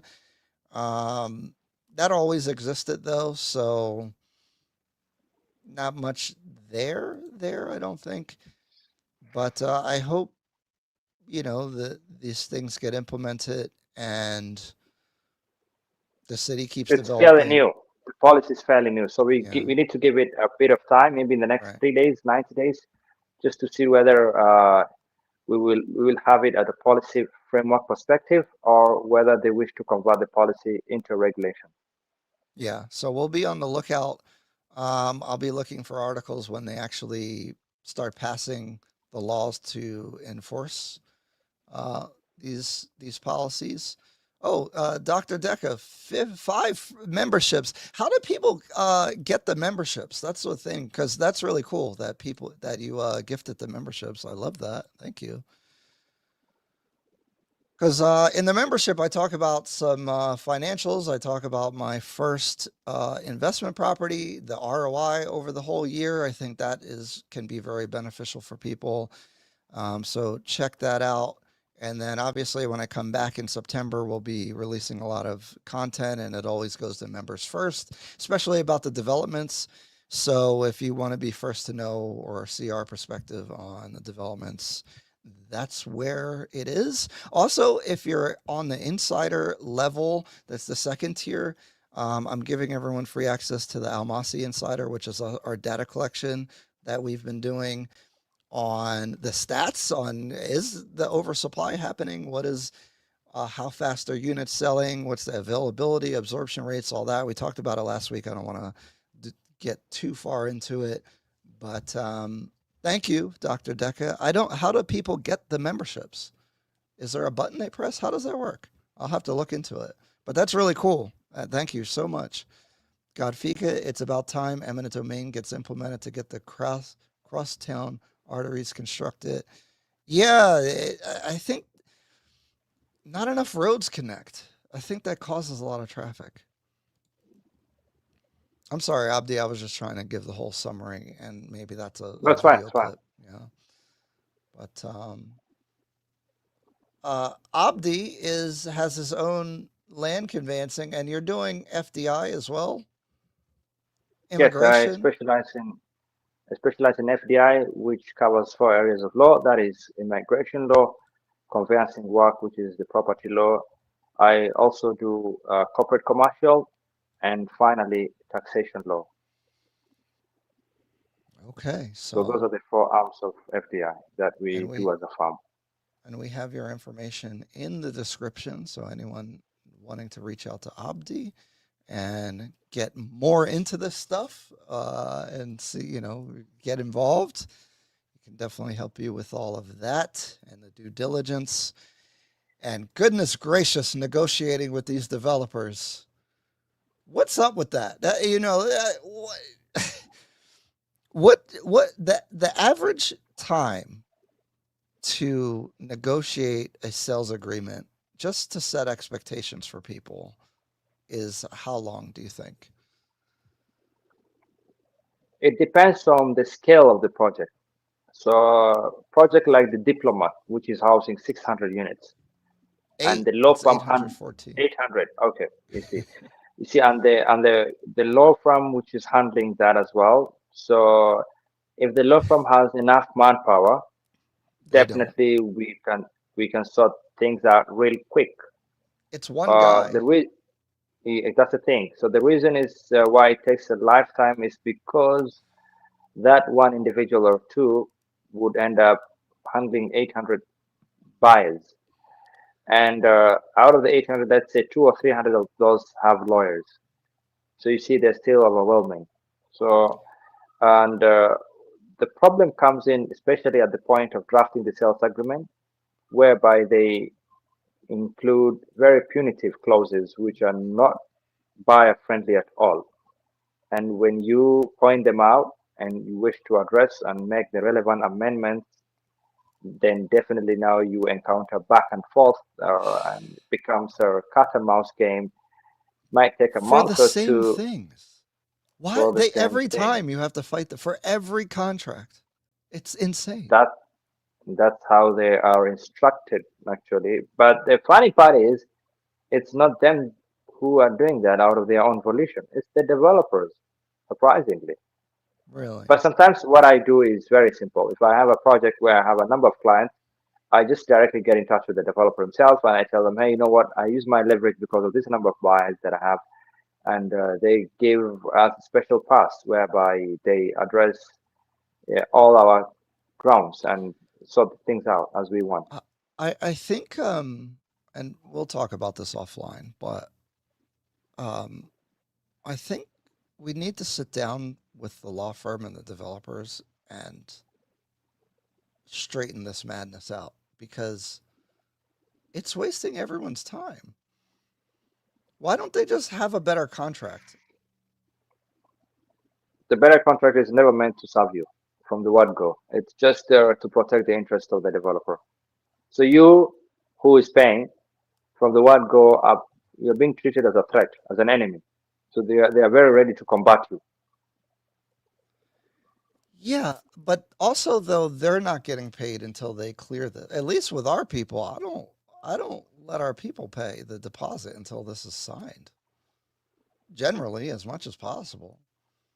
Yes, we can work with the booking fee. I think the booking fee does solve a lot of problems, honestly, which is refundable. Yeah. Which I have an issue with that because it doesn't specifically state that the booking fee is refundable, and I would like something that says that. For the diplomat, it's counted as part of the purchase price. Yeah, but then if you're using that, there's things in there that says that they'll give you 90% of the money back, not 100. That is after you sign the sales agreement, the 10% default clause. But what I'm But saying is either way, there's no specific document that says this booking fee is fully refundable. you don't need to. What you only need to check is the clause subject to contract. So if you see So that that's what clause, you're it just using. simply means, yeah. If you see that, it simply means it's not binding. Am I crazy to request that they specifically outline that the deposit? Because we have many people that are uncomfortable with that, and I agree with them. Yeah, you can. Especially if we're working with specific developers closely, yes, the request can be done. Yeah. See, Oh, Deck is so saying it's been since since April. April, Nothing. yeah. Decker, what I can help you with is there's also a client who bought from the same developers. It can actually, and her agreement was good. So maybe we can liaise later to apply the same, close terms and favorable terms that she got for you as well, so that we can expedite it. And I mean, I don't. The thing is, you're independent now, so some of that stuff from before is in limbo. I guess that's got to get resolved. But I'll still reach out to Deck and help to Okay. see where I can. Yeah, because that's crazy. And I don't think it's that big of a deal, but I just don't feel like the process is how it should be with some of these things. Definitely not. Definitely not. Maybe it's also a strategy that the developers are using to do, just to drag the process and have more time to do the construction. Because if people get nice agreements and sign up, every day they'll be at the site asking how far you have gone. Well, Berkeley's good. They send a lot of updates and they'll send like pictures of their progress, which is like I like when they're transparent about that. It's just I feel like this process doesn't have to be this crazy. Like I don't know. I also agree. Don't worry. We're gonna slowly chip away at these things that don't make sense and make them better. True, true, true. One situation at a time. I agree. I agree. We take it slowly, one by one. It will Are just there any streamline. new things that you've been seeing in the market on the legal side or with the off-plan negotiations, anything that you find has been changing or is a little different or I don't know, No, what's like current events? from a legislative standpoint, this policy is the only new development that just came up. Of course, from a commercial perspective, you know better than I do, but there were arguments and reports that uh, some, the market is a bit flooded. It doesn't offer, uh, all people are offering one model. If we had different sort of models, definitely people could diversify. But the one model right now, and people are rushing to get more land for developments after they had the UN is relocating to Nairobi, those stories. And now we have a bit of oversupply now, which is dangerous for people who already bought, who are looking at 10, 11% ROI. The ROI might a bit be extended, maybe to Oh, 15% you now. said the O word, Abdi. Yeah, it is what it is. Oh, well, okay. So actually, I saved this, but then we didn't talk about this. How do I share this? Oh, no, I opened the wrong thing. Oh, no. Sorry, guys, 1 second. My screen. Oh, no. Get this off my screen. I was doing so good. Everything was so smooth. Now I pressed the wrong button. Oh, goodness. I opened CapCut. Okay. I guess I'll just read it. Actually, in the policy report, they gave some census information. So, according to the 2019 Kenya Population and Housing Census, the population of Nairobi was 4.4 million people. Based on projections by the Kenyan National Bureau of Statistics for Nairobi County, the population reached an estimated 4.75 million people in 2023, and it's projected to grow to 4.9, almost 5 million by 2026. Uh, and then they're projecting by 2030, it'll be 6.8 million people. So when I hear these people talk about oversupply, yes, they're top 1% luxury buildings, but you're adding 500,000 people in Nairobi County. Mm. So Uh, adding 10,000 luxury units against that doesn't seem that crazy to me. yes, the concept of oversupply is quite zeroed in certain areas, not the entire county. Uh, uh, well, of course, we definitely also have a lot of rural-urban migration taking effect. Uh, so, Now, I do understand people saying, well, they can't afford these kinds of units. I get that, but I don't know about this oversupply thing. It's the evil O word. See, here's the question. Is Abdi and Franklin no longer working partners? I'll let you. okay, this is Caribbean. Okay, yeah. So, what we did was we used to work sort of consortium farms where my farm and his farm would work together under the umbrella FKC. But right now, Franklin is working in his own capacity. I'm also working in my own capacity. So yes, we still consult. However, the direct working relationship that we had past in the past is no longer there right now. So there it is. Passport Bro. And bro, you got to change the name. That Passport Bro name is hot in the streets. They're adding low income earners. No, I get that. 300,000 people from the rurals to Nairobi every year. They aren't buying or renting up markets. Yes, but if there's 10,000 upmarket units and it's 300,000 people overall, I don't think it's crazy to assume that. Sorry, I'm hitting the wrong buttons here. I like by percentage, that's less. Is it less than 1%? I didn't do all the math in my head right now, but very small percentage of it is upmarket, which makes sense. No, out of 300,000, are 3,000 of them upmarket people?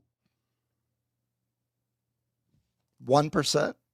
Is that a fair way to think about it? See, and look, again, we're working on data. Like, what's the like? I don't have the answer. I'm not saying I have the answer. This is a guess.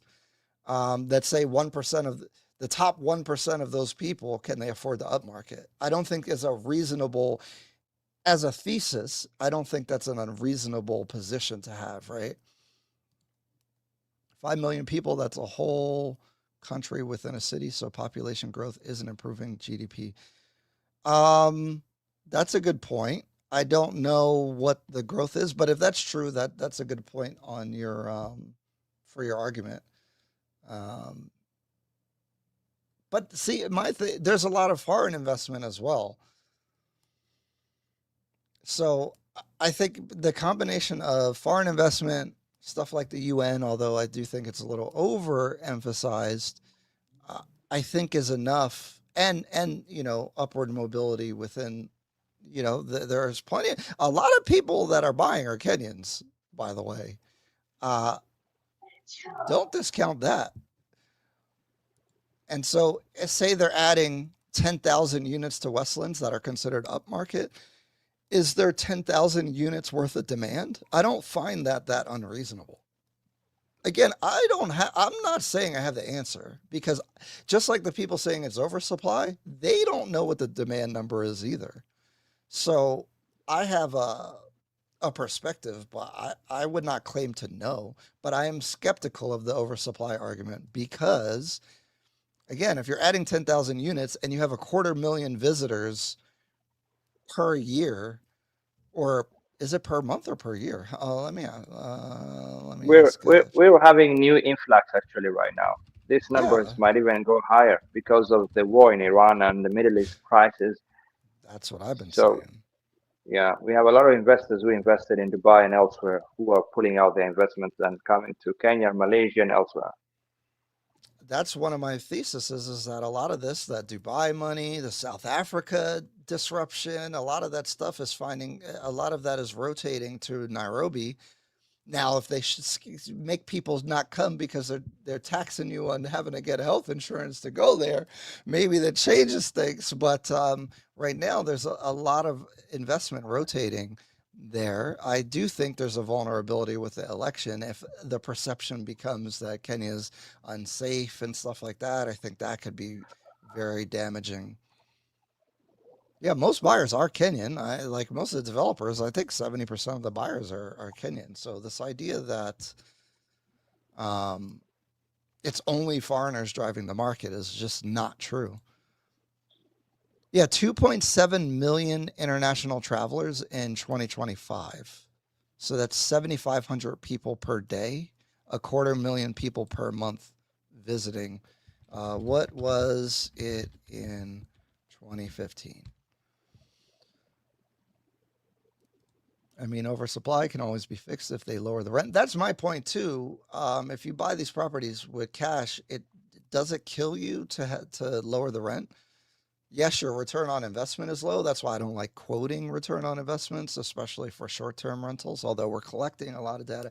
If you're in the mailing list, we just sent something interesting out as far as that. So if you want to get on the mailing list, um, go to our website and